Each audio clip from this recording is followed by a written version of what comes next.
Fins al 30 de novembre, tots aquells ciutadans que ho vulguin podran dir la seva a través del web municipal sobre la nova ordenança de protecció, control i tinença d'animals. Es tracta d'actualitzar una normativa que data del 2004 i que s'ha d'adaptar a una nova realitat envers els animals de companyia. Entenem que s'ha de trobar un equilibri entre els amants dels animals i els que no. Llavors volem reforçar tant a nivell de comportament, de conductes que no haurien de produir-se a la via pública, com reforçar també els drets a gaudir de certs espais dels propietaris d'animals.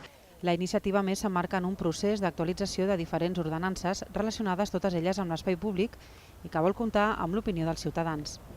La nostra intenció és donar la veu també no només als tècnics, no només a les entitats que participen habitualment en aquests processos, sinó també donar la veu als ciutadans i ciutadanes que en definitiva també formen part de la ciutat i que amb la seva veu, amb la seva opinió, poden ajudar a millorar aquestes regulacions.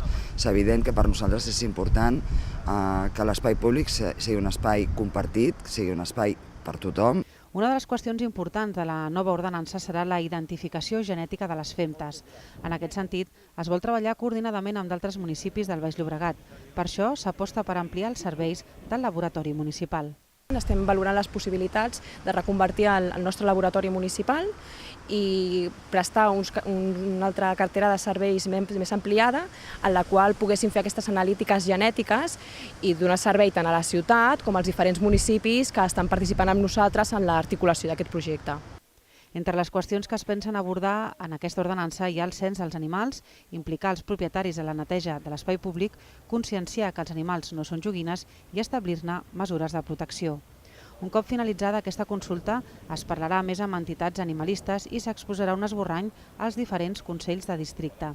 La seva aprovació està prevista per l'abril de 2017.